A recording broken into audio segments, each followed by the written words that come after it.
Unable to complete second term, Mohanese tells Obi on page 3. Lagos food economy Lagos food economy hits 16.14 trillion naira from 6.5 trillion naira yearly, says Sonwolu on page 7. 2027, Amechi rallies supporters against election rigging in Rivers on page 29. Police bust arms syndicate linked to Benue killings on page 30. And Vindicator says Onasanya as court strikes out loan controversy case on page 5. Tinubu APC leaders converge on Villa as NEC tackles crucial issues on page 6. BRICS alignment, tariff hike worsening Nigeria's economy, LCCI laments on page 15. Okay, so these are the headlines we have on these very newspapers. Next will be for us to take our conversations from the striking headlines. Stay with us, we'll be right back.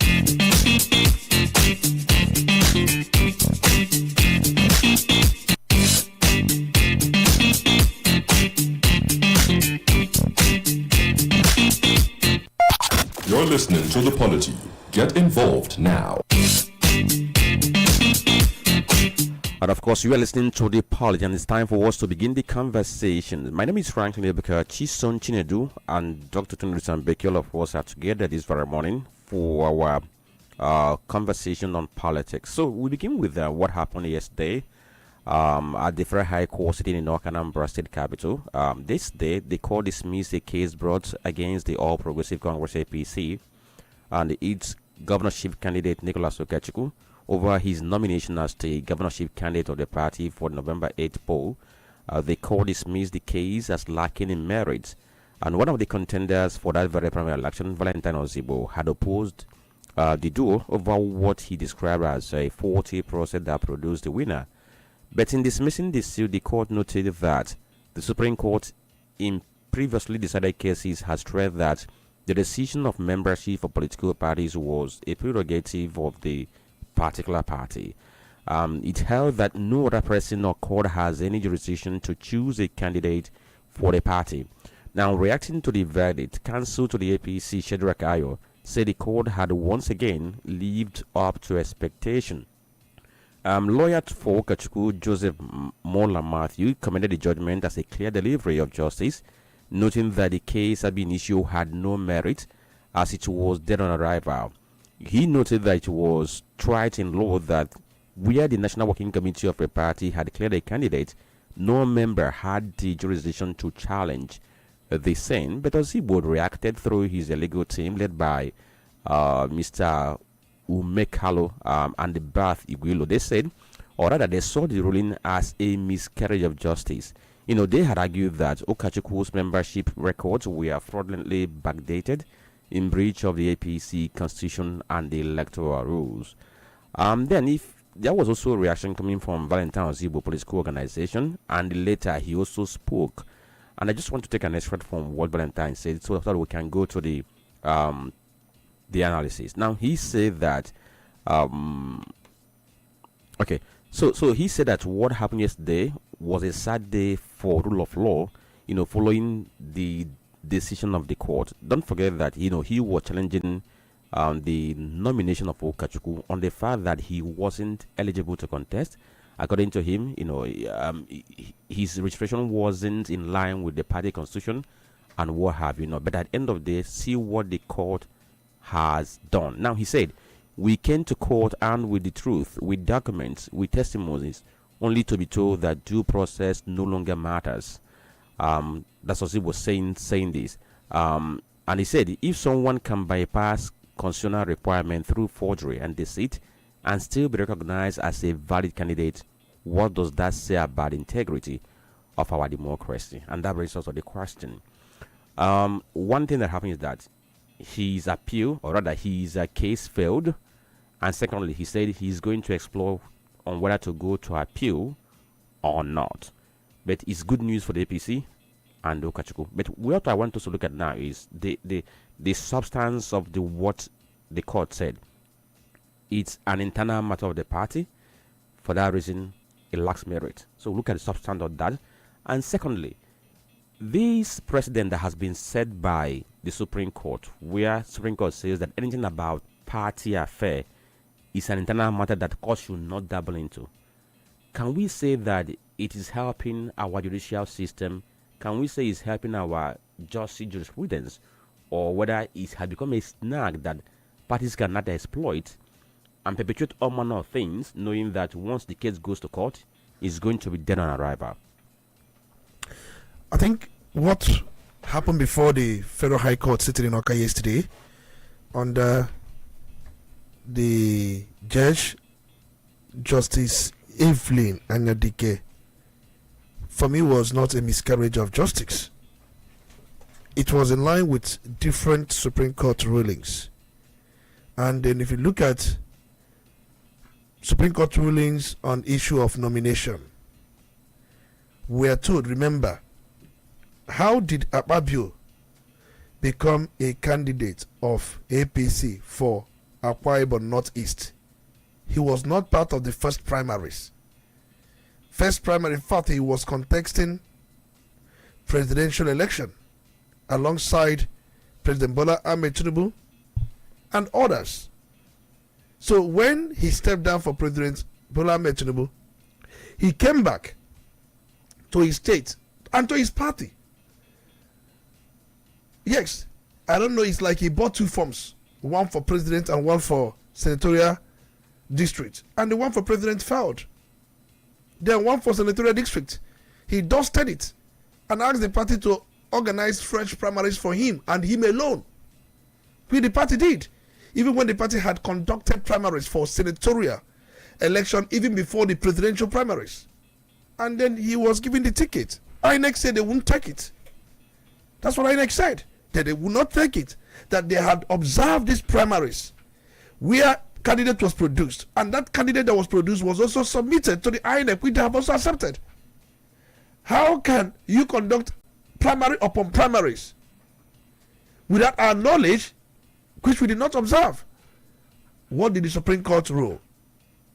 The Supreme Court said issue of nomination of any person is the internal affairs of a political party. Many of us frowned at that Supreme Court ruling. We said, this one is so bizarre. So does it mean that a candidate can buy different forms? And you have a provision in the Electoral Act that says you can contest for any one election. You can't be buying form for senatorial, buying form for presidential, buying form. You can just buy form for one. And most of us that argue that Supreme Court slided in that judgment, we based our argument that it was a breach of Electoral Act, that you can only buy one form. That is one. The same thing happened to Ahmed Lawan.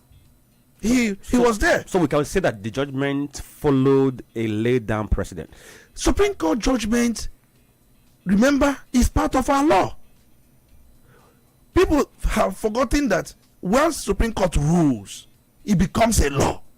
They can make mistake and still correct their mistake by subsequent ruling. So now you are judging based on the last ruling on a similar issue. Supreme Court has made it clear.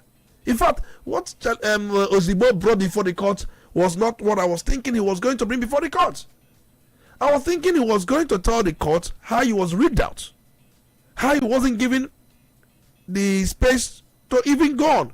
But look at the point he brought before the court. He was saying that Okachuku membership registration, that the APC says you must be a member of this political party for at least so period of time before you can stand for any election.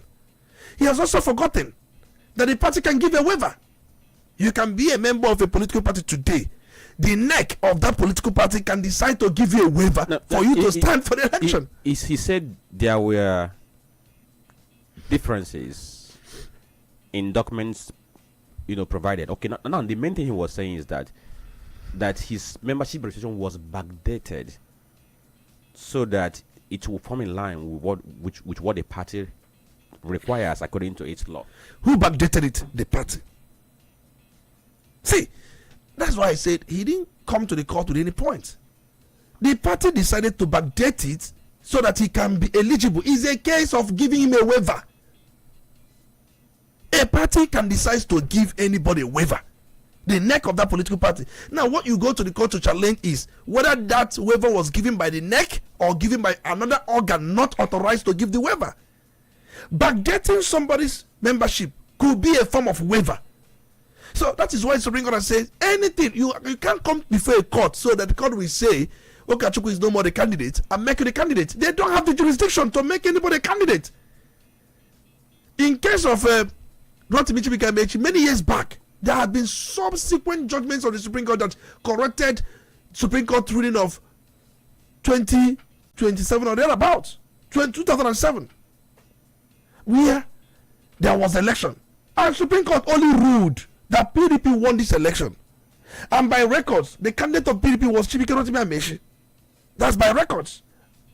If that judgment were to be returned now, Supreme Court will decline jurisdiction over it. And we tell you, it clearly rests on the political party. So the point I'm trying to make is, if I would advise Valentine Ozigbo, he shouldn't waste his money again. He should just go home and sleep. His case is even more better compared to Akpabio and Lawan.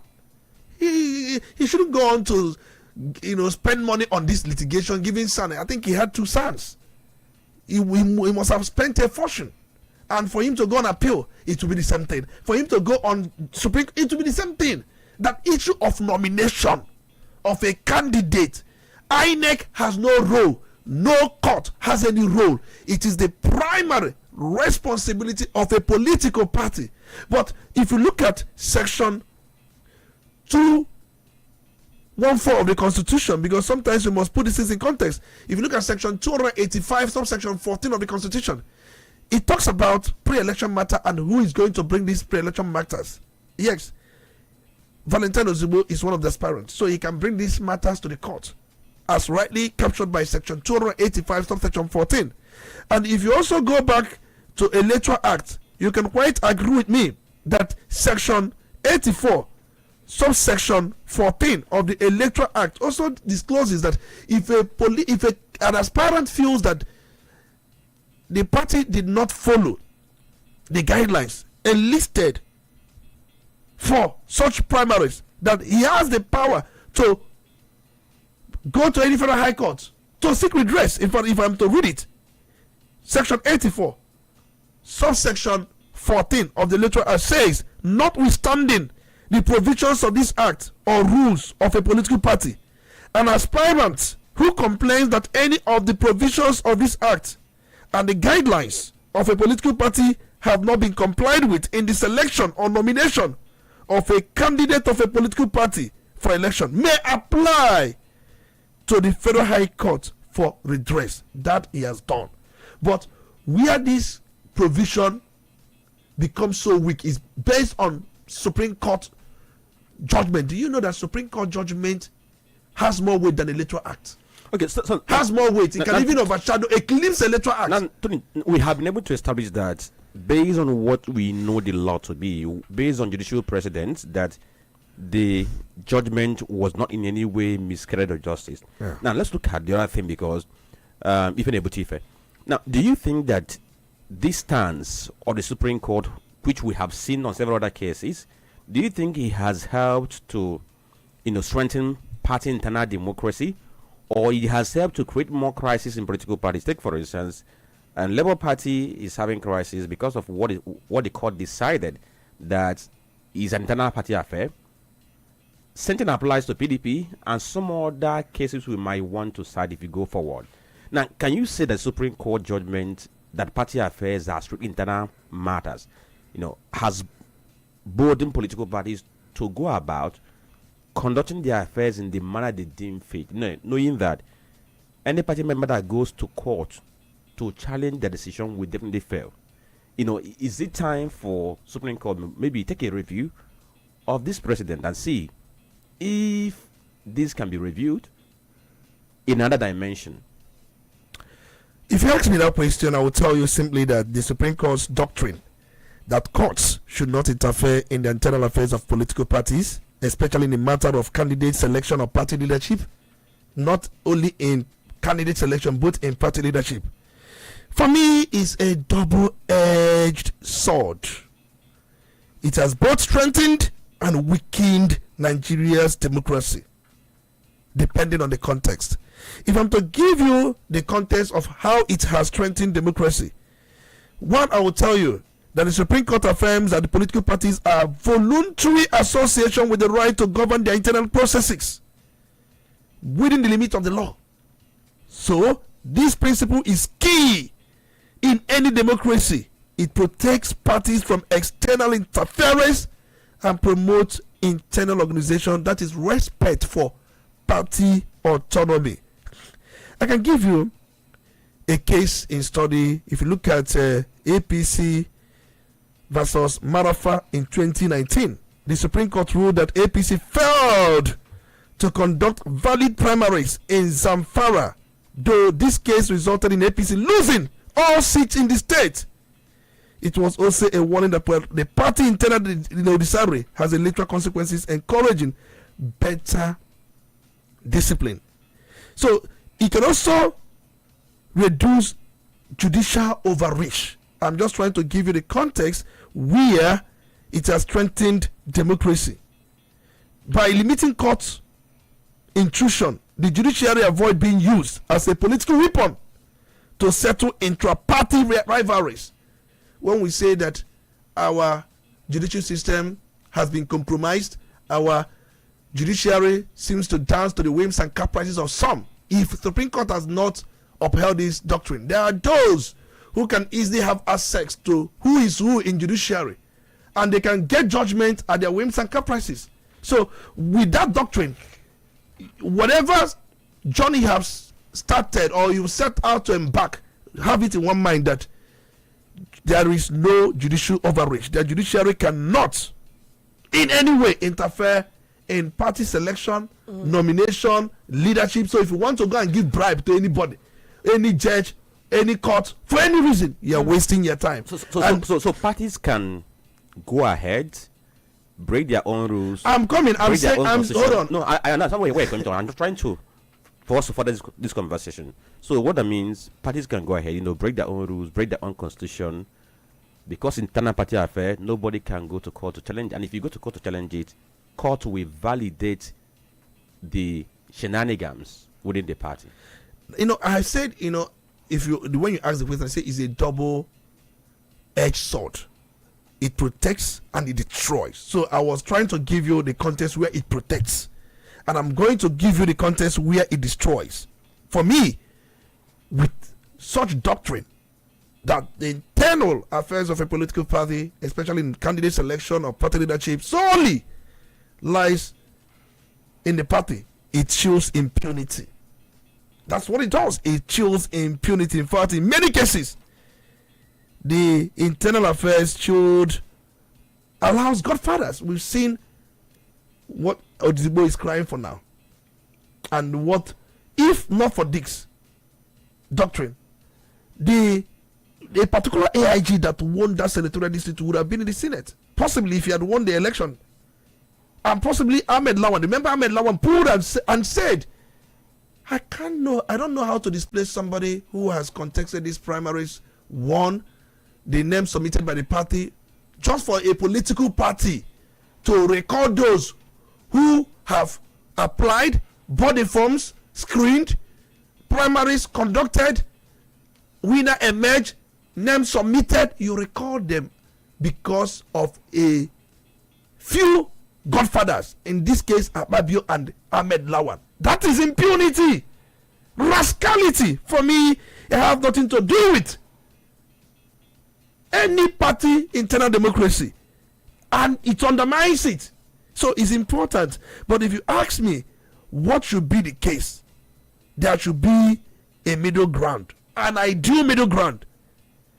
The Supreme Court should continue to respect party autonomy, but step in when there is a flagrant breach of the Electoral Act or party constitution. A genuine aspirant is excluded unfairly, and INEC role as election regulator is undermined. You should step in when it matters. Respect party autonomy.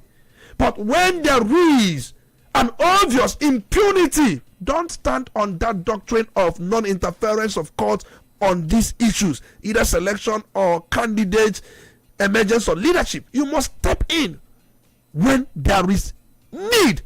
The idea is to ensure that there is internal party democracy, and also ensure that some few godfathers do not hijack party affairs and impose impunity on the party. Okay, so with what I have to step in now because we have a commercial break for us at 10 to stay with us. We'll be right back.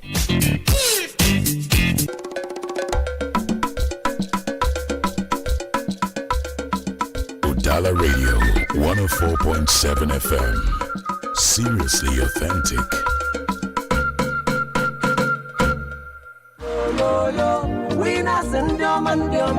Good news and welcome to Winners Global Estate, Heaven in Ogwashuku and Nyocha local government area, Asaba, Delta State. Home sweet home. Ladies and gentlemen, mamas and papas, Winners Global Estate is here with their special promo package for real winners. Don't miss out in this laudable promo 2025, Heaven on Earth. Buy, build, live, work, and enjoy. Unlock your dream home of reality. Winners Global Estate is selling fast. 3.5 million, 50 by 100. No more 7 million. Promo price. For booking and more information, please call 081 64 40 4098 or 080 37 44 3787. Winners Global Estate. Your security is assured.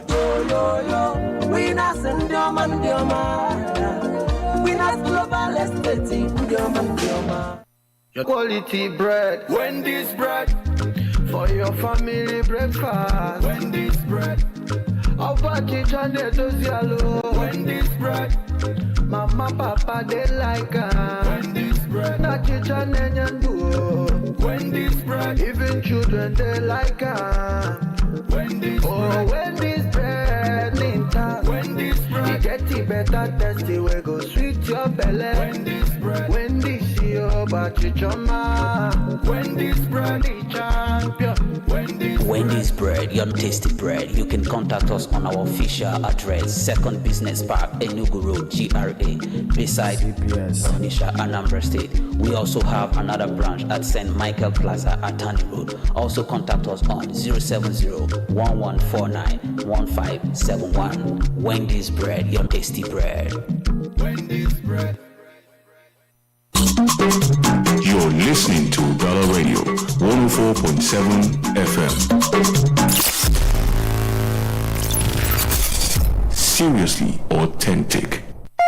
You're listening to The Polity. Get involved now.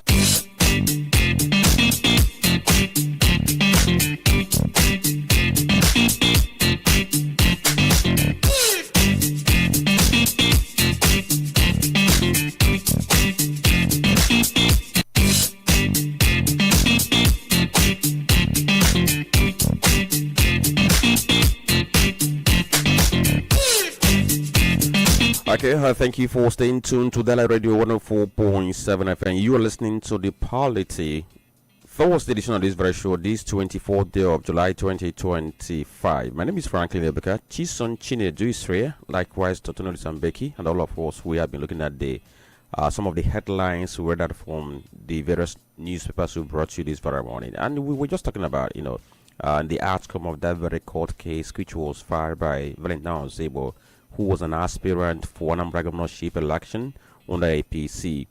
How the judgment came out yesterday, and it was against Ozebo, and he has reacted saying that it was a miscarriage of justice. And I think we have been able to, nail that very discussion, at least talk about, the good side of the judicial precedents on court not interfering in internal affairs of the political parties, and then what could be the future that we have talked about. So let's now switch to another matter, which is what's the action of Enugu Electricity Regulatory Commission, because the action it took a few days ago has been generating some ripples across Nigeria. We know that power used to be in the exclusive list before amendment was made, and then we now have power in the concurrent list where even states can make laws on how to do that. And since that happened, we have seen a couple of states who have gone ahead to establish their own, electricity regulatory agencies, the likes of Enugu, Ondo, Ekiti, Imo, Oyo, Edo, Kogi, Lagos, Ogun, Niger State, Plateau. If Anambra is in the offing to also do that. But Enugu has now taken the bulls by the horn by taking the first step, announcing that those on Band A who are being served by the main power energy company in Enugu, that from I think that should be from August that they are going to begin to pay lesser tariff for kilowatt hour of electricity. For now, currently it's 209 naira per kilowatt hour if you are in Band A, but they are saying from that very August it's going to be 160 naira per kilowatt hour. And since that happened, we have seen reactions coming from power generation company Genco, saying that they are trying to create another trouble in the power sector. The federal government is owing so much in subsidy, and they've been trying to see how they can clear that. That's what happened in Enugu is going to worsen this situation. But these state power regulatory companies are not even backing that. They're saying they did not do any wrong. Rather, what they're trying to do is to ensure that people get value for their money. Anthony, are we going to see a new crisis in the power sector? I have not seen any crisis unless you decide to see anyone. Anybody who decides to see crisis should have crisis. Anyone who decides not to see any crisis should not have anyone. And I must commend what Enugu State Electricity Regulatory Commission has done. And I'm aware, because we must put these things into context, the EERC was formally established under the Enugu State Electricity Law 2023, and it officially took over regulatory authority from the Nigerian Electricity Regulatory Commission (NEC) in October 2024. So it has since assumed a tariff order instructing Manpower Electricity Distribution Limited, the new distributor succeeding EEDC in Enugu, to lower the electricity tariff for Band A consumers from 209 naira per kilowatt to 160 naira per kilowatt, effective August 1st, 2025. That's for tariffs for bands B and E remain frozen. So that's the order.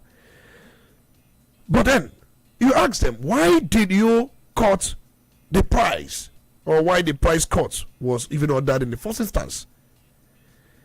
They say that, one, the tariff decision rests on the regulatory institution, Enugu State Electricity Law, which align with Electricity Act 2023, which you mentioned here, which delisted power, electricity from exclusive legislative list down to concurrent list. It decentralized power regulation to states and enabled Enugu to take control over electricity distribution and regulation within its own territory, just as other states that have passed laws establishing their own electricity act with their own state regulatory commissions. And they made us understand that using its 2024 tariff methodology regulations and also a distribution tariff model, the EERC, they say they did a calculation. They calculated Enugu's average cost of service at 94 naira per kilowatt. They said, thanks to federal subsidies, reducing generation cost from 112 naira to 45 naira per kilowatt, that there is subsidy by federal government on generation cost, and that subsidy reduce the generation cost of a kilowatt of electricity from 112 naira, as it would have been, to 45 naira per kilowatt. And based on that analysis, charging Band A users 160 naira per kilowatt ensures that Manpower recovers efficient cost while mitigating rate shock for customers. And it's cost reflective, according to them, that you cannot have a subsidy plan in place where the generation cost of a kilowatt is about 45 naira and you are selling 209 naira of what has been subsidized to 45 naira. So most of us do not know some of these things, but they are now making it clear, yes, that there is subsidy in place, and based on that it must be cost reflective. So they look at it and they said, you know what, average cost of service, they put it at 94 naira. That's how they came about with this 160 naira per kilowatt. They look at average cost of service. Yes, it is sold at 45 naira per. There are other things that could also be involved. So on average, they look at it at 94 naira per kilowatt, and they say, you know what, 94 naira and you sell 160. As a company, you pay taxes. As a company, you pay staff. As a company, you do. There are some other expenses. Then this, if you pay at 160, it will cover some of these things, and you also make a profit because you're also in business. That is how they came up with this 160 naira per kilowatt, and then they say it's cost reflective, and I believe them. These are some details many of us are denied, and many of us do not get to know some of these things. So the big question now for me, Tony, is if bringing it down is still cost reflective, what was the need for it to have been that high in the first place, especially where we were told that it was increased to be in tandem with the cost of other things in the country and what it costs to generate and distribute? Where or who is not telling the truth now? If what is they have brought it down to is still cost reflective, is it not extortive of it to have been that high in the first place? And recall, probably you may be right using the word extortive. Why it has always been high as a result of underlying issues many of us are not privy to. Yes, there are so many underlying issues we are not privy to. And for the fact that we are not privy to these underlying issues, many of them are owing. Many of them have quite a lot of interest on some of the... Sorry, I was going to ask you, where were they owing? Because two things here. If I, as a consumer, I pay you for what I use, you are owing. It's no longer my business. And so you having a backlog of what you are owing and then coming back to now charge me more, it doesn't make sense. Okay. Now, if you're also referring to probably the customer being charged more because the customer is owing, there was a way they did it with the prepaid meters at a time. I recall then that if you had a backlog of debt on a particular, say, an apartment owing, what they would do is when they install meters, they would have a way of tracking it so that when you recharge a certain amount of money, you get less units than you should have. That way, they gradually recuperate their money. And so if they had mechanisms like this in place, two things. Places where there were no meters, how did they cope, or how did they recoup their money? And where they have this mechanism in place to recoup their money, so why are they saying that people are owing? Okay, so Tony, before you come in, let me offer this on another perspective so that you can factor them in your response. You know, before this issue of band categorization, A to F or whatever, everybody was paying the same tariff for electricity. Yeah. Then they now felt that federal government was not able to meet with its subsidy on electricity, because federal government was paying subsidy on electricity, just like the way it used to be in petrol. They now said, because we no longer meet up with the responsibility, because the debt was becoming so much. In fact, as at last check, federal government is owing like 4 trillion naira to Gencos.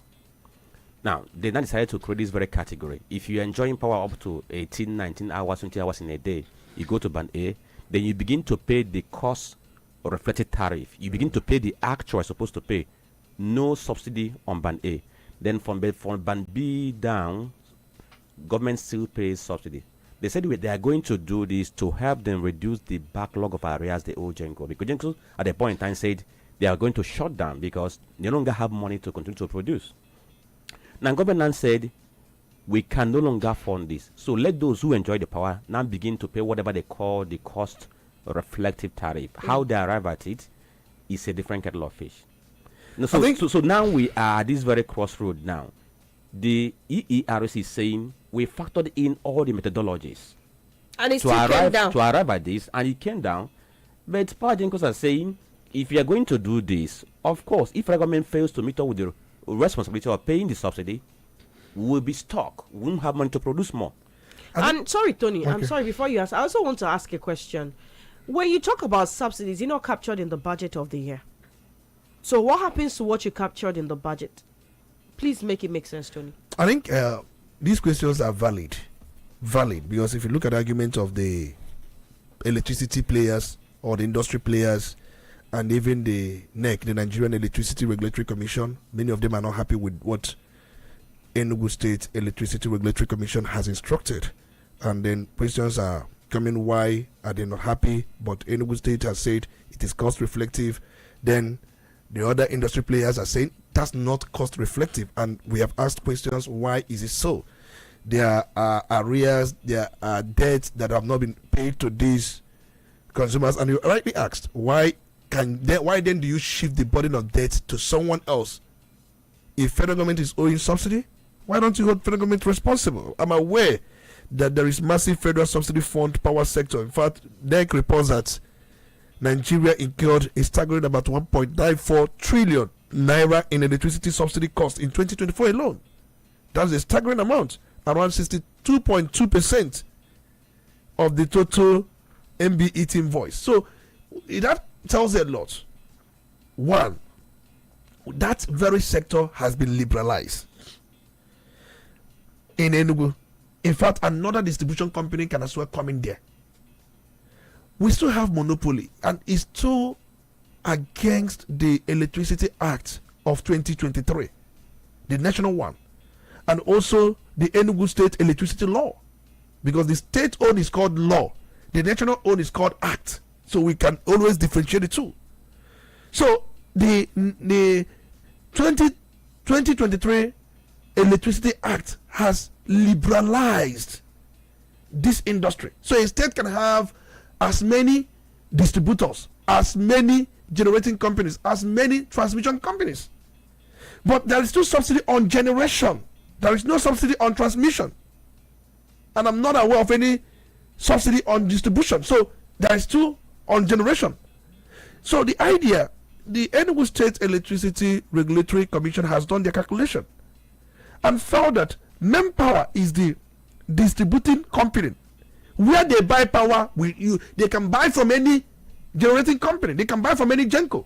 But they have made a calculation that 94 naira per kilowatt is at average the service cost. And you are told to sell at 160. And they are asking, where have we gone wrong? And for Manpower, it works for them. And they have not complained. And they have not said, this is not achievable, this is not sustainable, this is not doable. They have not. And they said it's going to be effective August 1st. And August is nearing. And for different companies, distribution companies, many of them, they are moribund. Amcom Amaway has taken over one. Are you not aware? Because they cannot pay their debt. They cannot pay so much. Amcom, in fact, liquidated the company and then overtook it. So don't mind these people that are making noise. Many of them borrowed money from bank to have their setup, and then they have not been able to pay their interest, so they are overcharging the customers to make up. And they have this clique. They definitely have union. So the idea is to liberalize that very industry. What we've had in Nigeria is a situation whereby a particular sector will cheer, for whatever reason, keep extorting from Nigerians. So many Nigerians, you have a consumer protection unit. Nigerians are extorted on daily basis, and what Enugu State has done is to break that chains of extortionism. That's what we have, extortionism. So the point I'm trying to make is, don't have listened to all the excuses. They are disrupting the value chain. What they charge is not cost reflective, and they have also should know that subsidy may cease at any point. What if federal government do not also remit their counterpart when it comes to subsidy? They have given all these excuses. I have listened to them, but for me, these excuses, many of them who are against what Enugu State Electricity Regulatory Commission has done, these excuses are watery, very watery. I have not seen any concrete excuse.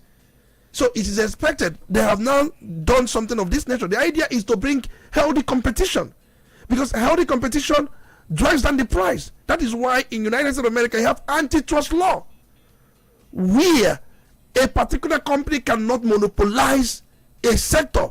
We have electricity be monopolized in this country. So that's what the Electricity Act of 2023 tries to kick against. And some people are working behind the scene trying to ensure that the intentions of this act are not met. So, just like I've said, I will believe what Enugu Electricity Regulatory Commission has said.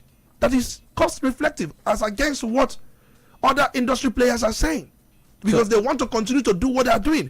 And many people will be calling manpower to come to their state. If manpower can do it in Enugu State, it's a company and it can function in many places, because that monopoly has been, broken down. So they can come into the state and render the service they're rendering in Enugu State, in any state that feels that the people should be protected. Okay, so it appears it's now a battle between the GENCOs and the Forum of Commissioners of Power and Energy in Nigeria. The state that have created their own power regulatory body, all the commissioners for power, they now have a forum and they are together in there, because others are saying we're going to copy what Enugu did and make them to happen in our own state. Yeah, so let's see.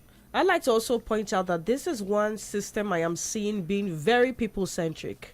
And imagine if we have this kind of change in several other sectors of our lives in Nigeria. I bet you the Nigeria we dream of would possibly be nearer to us than we expect. Okay, so let's go to another political story, because we want to kill two birds with a stone. APC is having NEC meeting in Abuja today, and PDP is also having its own meeting. In fact, before these two meetings today, there had been meetings after meeting. Yesterday, we saw the conference of, do they call them forefathers of PDP? They had their own conference, Jerry Ghana and co, Marakafi and co, where they talked about why they would prefer that the PDP's presidential candidate should come from southern Nigeria, that is going to help them to win, at the same time ensure fairness. And that same yesterday, PDP caucus had meeting in Abuja in preparation to today. Then for the APC, there was a meeting of the APC governors in Abuja at the Imo State Governor's House. After that, again, they went to the Aso Rock to meet with Mr. President on another meeting before today's meeting. And guess what? That next meeting that was supposed to happen at the Buhari House in Abuja is being shifted to Aso Rock. And some people are saying, does it mean that Mr. President is trying to leave no stone unturned to ensure that he has control on every party organ, to ensure that whoever he preferred is going to emerge? From what we know, North Central seem to be favored to get the nod. But within the party, some people are saying that let's allow Dalori to continue to run the party. But it seems that Dalori is not the kind of man that the president is looking at, who is going to protect his interests. Now, I got this very story from somebody who is within the presidency, and he told me that the Minister of Humanitarian Affairs, Disaster Management and Social Development, Professor Nentawe Yewada, who is from Plateau State, seems to be in pole position to emerge as APC national chairman. Tony, I've heard about that Nentawe Yewada, because these are people being discussed, and the acting national chairman Ali Dalore. And remember, there was a pre-NEC Governors Caucus meeting yesterday. I'm aware that President Bola Tinubu joined 22 of 24 APC governors, including Governor Hope Uzodinma, for strategic discussions at the State House Conference Hall, where they focus on party leadership. And the president was expected to convey to them his choice, and which they are going to execute.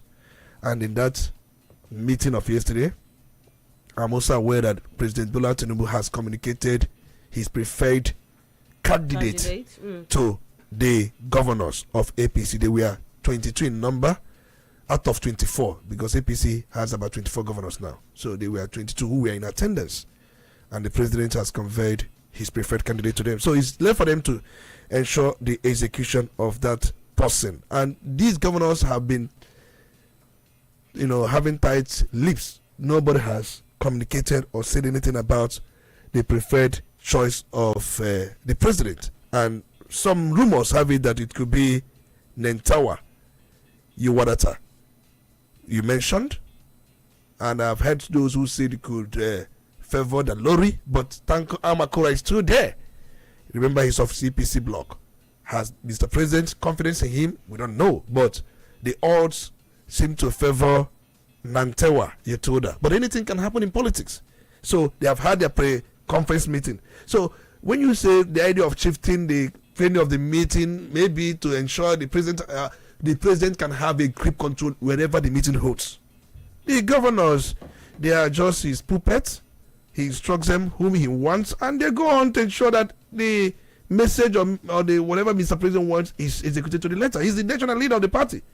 Just as President Buhari handpicked Abdullah Adamu, as I said yesterday, President Tinubu handpicked Ganduje, and now he had felt that Ganduje's time is up and somebody else to take over. So that they do have a problem.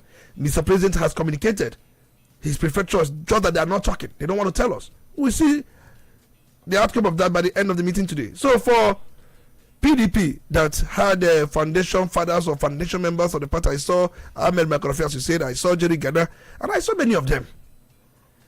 I was even wondering, where are they coming out from? All this why? They have gone AWOL. They have gone missing.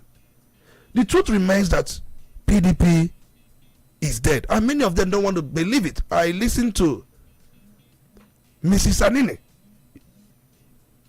Josephine Anini, the wife of former PDP national chairman, and she spoke Igbo, that what they have come to do, according to her, is to resurrect the party and tie his bow. That's what she said. There is an Igbo statement that says Tabo, and that Tabo will not happen. There is nothing like Igbo in PDP's affairs. Everything is light. I don't know how you will resurrect somebody who is dead. You want to perform the miracle of Lazarus? Probably. They want to perform that miracle. And the truth remains, since we can still have a grip on PDP, PDP will never remain anything. Whatever they are fighting for, pushing for, will be an illusion. It will be illusionary until weakest grip is either overwhelmed or contained. That is the truth. And the way I'm seeing with PDP, some of these foundation members, they need money. They need money. Many of them have been out of service. Many of them are retired. If President Tinubu gives money to them, they will sing his Hosanna in the highest places. So the idea of coming together could be to have that cohesion on how to deliver President Bola Ahmed Tinubu, and possibly he will reward them. Jerry Ghana should be an elder statesman by now. He should not be a member of any political party. Yes, and so many of them I saw yesterday. You can't be there for a very long time. Allow the younger generation to take over from you. What will you tell your great grandchildren? So I don't know what they have converged for, but for me, PDP, they want to resurrect, will not be resurrected. Ebuka, is that what you're saying? Yes, it is. Well, what's happening in the PDP, they keep giving us signs that they are hopeful. I mean, stakeholders who speak. But like Tony would always say, a house that is that divided, I mean, within that house of the PDP, there are a lot of divisions, and they are refusing to leave. I mean, look at the kind of front and back we are having with the case of Adeleke lately. That's to tell you that the party is literally hijacked. But then, talking about, when you were talking about the APC, Tony, and at the end of the day, who would emerge their national chairman, I was just asking myself, what kind of democracy do we run where people who are in ministerial positions are still up to, get actively involved in party politics like they are? I mean, speaking about the person of Yelwata, and I'm just wondering if Yelwata has been performing optimally with all of these things being in the spotlight. If you look at what Mr. President is looking at, somebody who will be 100% loyal and somebody who is actually have a political or electoral value. It's important. Because if you look at Professor Goshwe, Watada, I've followed his rise and at the same time his challenges. I'm aware he became the APC gubernatorial candidate for Plateau State in March 2023. He lost narrowly to PDP's Caleb Muftwang. He narrowly, remember, Plateau had been a stronghold of PDP. He narrowly lost to Muftwang. And as we speak today, apart from what happened, remember the Supreme Court ruling where they lost some seats, PDP lost some seats. In fact, they lost almost all the seats at the State House of Assembly and then lost the ones they won at the Federal House, even at the Senate. But Supreme Court, because the Supreme Court now reaffirmed the issue of this doctrine we have said, and that's what saved Muftwang. That doctrine saved Muftwang. Why it consumed others was because their election matters terminate at appeal court. Election matters of State House of Assembly members, election matters of those of House of Representative members, election matters of those of the Senate, they terminated the appeal court and they lost their seats. But that of governor terminates at the Supreme Court. The Supreme Court reiterated this doctrine of non-interference of court on the leadership selection process or nomination process of a political party. That is what saved Muftwang. Otherwise, this man, Nantewa, would have been the governor if that matter were to terminate, if those matters were to terminate at the appeal court. So the man has a political value. That's the point I'm trying to make. Somebody that not only lost in a state that has PDP as a dominant party. So let's see how it works out. All right, so we're going to take the microphone to the listener. Let's see what they have to say regarding the issues we have brought before then this variable. But before then, let's get for this very commercial. We'll be right back. You're listening to Udala Radio 104.7 FM. Seriously authentic. AFM. We give you more than properties. We give you opportunities. From Nkwele to Umuya, Auka to Umweri, from Oba to Agleri, Mbako to Oji River, from Emene to Asaba, Aba to Abuja, Lagos to Imo. AFF is planning possibilities in over 20 states across Nigeria with free inspection. We are in alkaline table water, purity in every drop. We are in wine, the refreshment for your soul. Get 5% interest in just 3 months or grow it to 20% in 1 year. No story, just favor. You register with Obelego. I can just get 1 plot of land in AFF Landport Global Estate Limited, where favor meets opportunity. Visit our physical office at number 56 Tony Ume Street, Awada, or call us now on 070-6567-6913. AFF Ujane Mogo.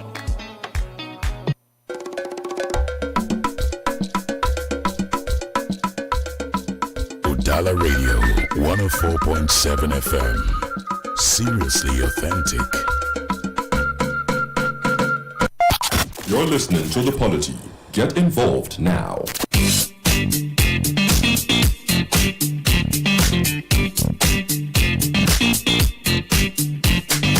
Okay, thank you for staying tuned to the Radio Water 4.7 FM. You are listening to The Polity, and it's now time for you to get involved in this very conversation. My name is Franklin Ebuka Chisom, and Olisa Mbeki. All of us are here this very morning.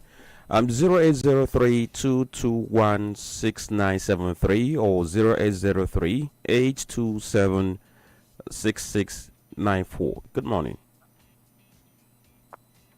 Hello. Yeah, my name is George, calling from Asaba. George, right? Yeah, George. George, go on. Yeah, let me start with Valentine Musubu. I will say that I don't really know who is advising that young man. I believe that he has a long time in the political career. You know that we predicted what happened to him in the court, that it's this way, that it's exactly the way that it's going to go. You cannot just say political party under that 2 or 3 months, you're not going to a summer year, and I thought that you are going to wait. No, it don't work that way. And whatever anything that we ourselves are thinking, whether the man is being supported by APC or we have already seen the handwriting that, yes, that is now having the backup of APC one way or the other. So I don't wish Valentine must go all the best. I let him just come himself down and find a proper political party. Like my advice for him the other time, that let him just go back to Abuga. Abuga is a party that I see that have that strong food in Anambra. And with that kind of direction, one day, may become the candidate of Abuga to fight for the position of the government. At the end of the day, I believe that he will have the ticket.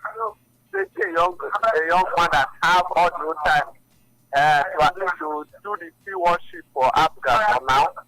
Keep himself for the next 8 years or so 2 years. I feel that he will get the ticket. He's supposed to start working on that direction by now. Not all this APC, PDP, Labour Party, and the rest of them. So let the advisor give the right advice. Thank you. Okay. Thank you for joining the conversation. Don't forget the phone lines are 080 22167. All right, that's 0803 2216973. Good morning. Yeah, good morning to you. Good. Yes, good morning. Your name? This is Engineer Zugo calling from Oka. Okay, go on, Engineer Zugo. What I want to say is about the electricity tariff. All they are doing is just mobbing ERC, Enugu State Regulatory Commission. They are mobbing them. So Enugu State should not allow them to have an upper hand. This is the corruption that is going in the petroleum sector. Sometimes it has been mooted that the petrol should be selling around 500 naira after removing fuel subsidy. But from 500, 800, 900, 1,000 something, if you want to come down 5 naira, 10 naira, 20 naira. So they should not, EERC should not allow them to mob them, making money for independent businessman, 206 per kilowatt. Thank you. Okay. Thank you, Engineer Zugo. Thank you for joining. Hello, good morning. Okay, I tried the other line 0803-827-6694 or 0803-221-6973. Good morning. Good morning, Franklin Ebuka. Good morning. Good morning, Chisom. Good morning, my honorable speaker, Chief Dr. Olisa Mbeki. Yeah, welcome. It's good to have you. My name is August from Udi, Enugu State. Please, I don't have much to say. Tony, please, I want to know the name of the candidate who wins Abuga. Thank you.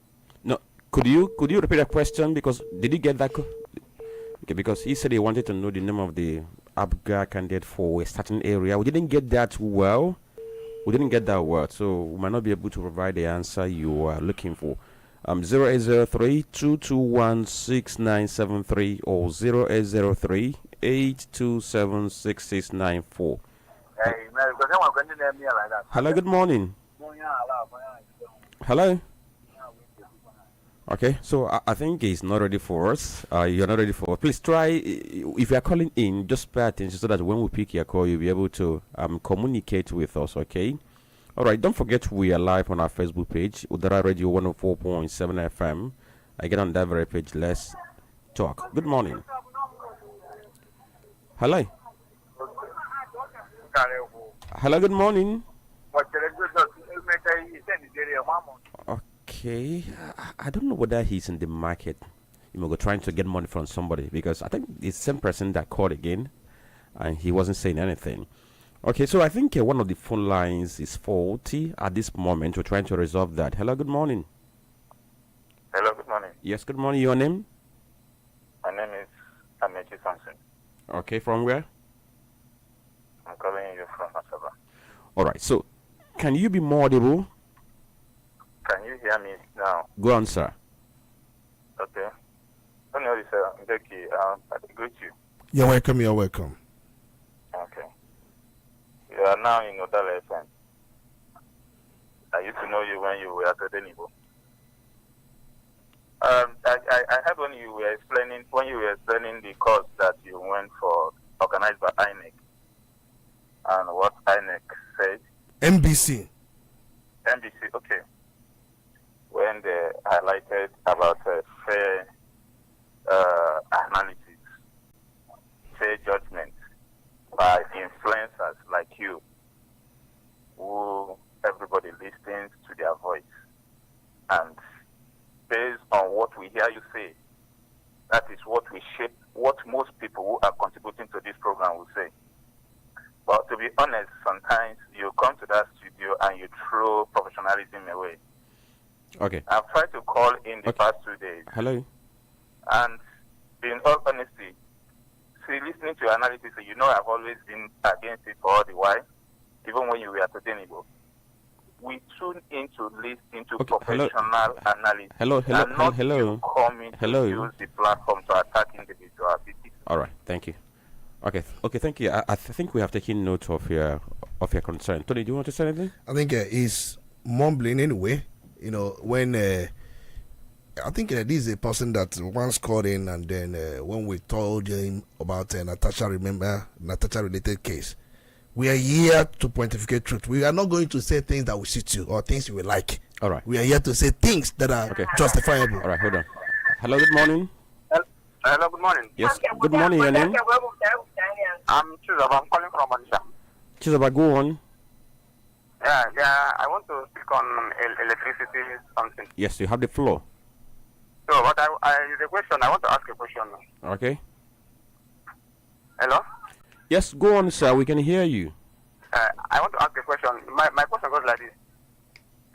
Like, if I have a personal transformer and the transformer got spoiled, so I have to, should I contact the EDC people before repairing it, or should I go ahead and repair it? If you have a personal transformer, yes, sir. you purchase with your money, right? Yes, sir. To the best of my knowledge. Yes, sir.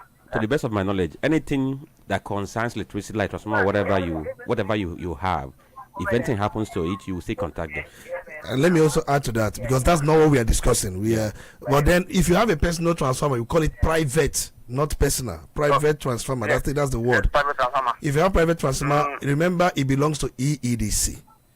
So whatever you want to do, you must communicate them. You must communicate them. Even if it has fault, you must communicate them. They will give you permit before you do anything you want to do on your own private transformer. It's important because you cannot take up power from their from transmission and you go on to do whatever you want to do. I think that's the approach, the process, or the procedure. Okay, so I think we have served the people's to you in as much as it's not the bulk of what we are looking at this very morning. But hello, good morning. Hello, good morning. Good morning. Your name? I'm Akabe. Okay, go on. I'm calling from Phoenix. Go on, sir.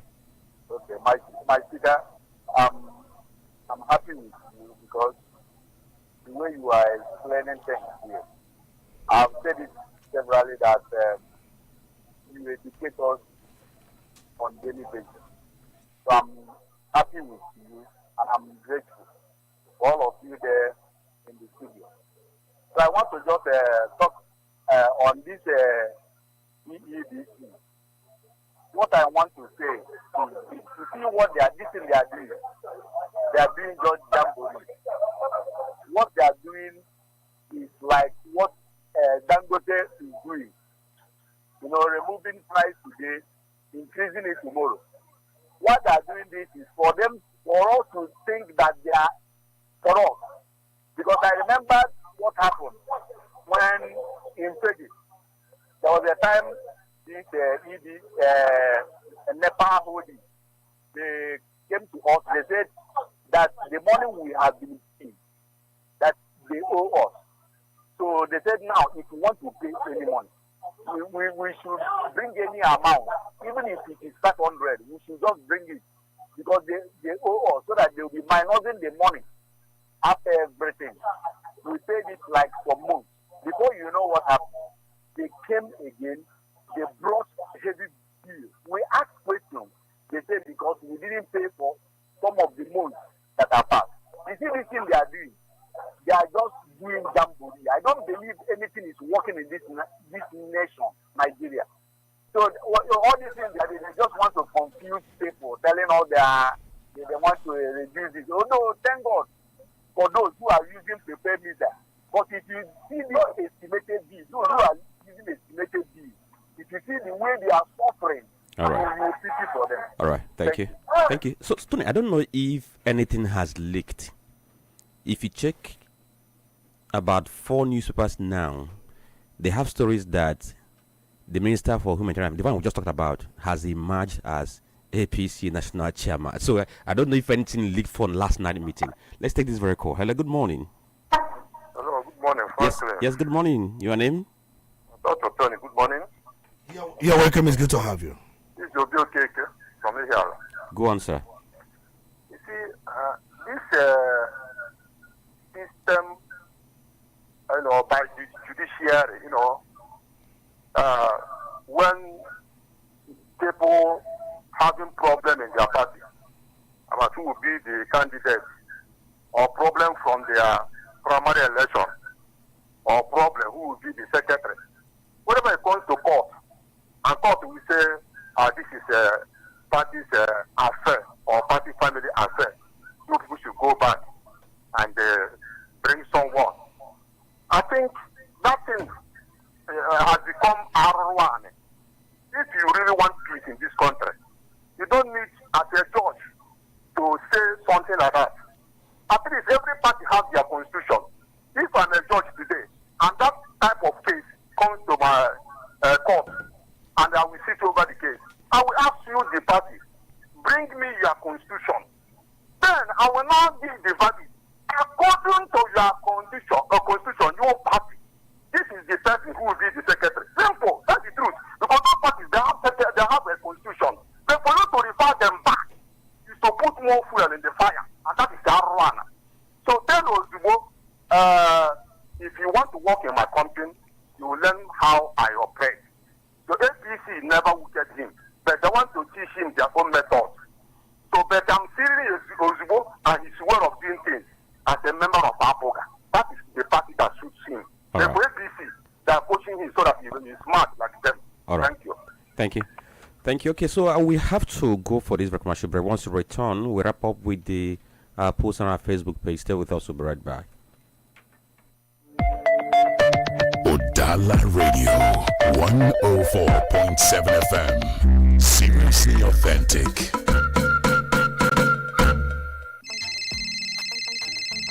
Hello, Philip. Guy, how far now? It's 11:45. Waiting shop. I beg, no vex. My landlord locked me for outside, though. Again? No vex. I beg, have you come sleep for your side this night? Omo, my babe, they around, though. But nothing do you. Try call celebrity landlady. Guy, serious now. Celebrity kini. Celebrity landlady. See, with celebrity landlady, you fit turn landlord with just 100k every week. Nah, lie. I go lie for you. Not true. You can own your dream land with just 100k weekly.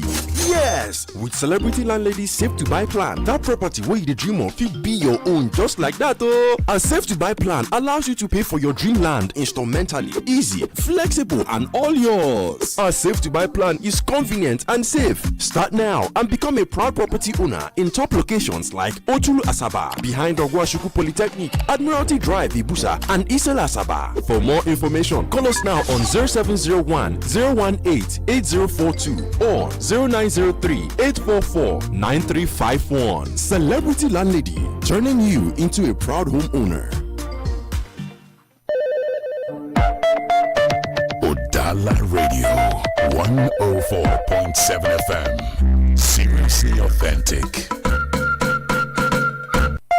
You're listening to The Polity. Get involved now.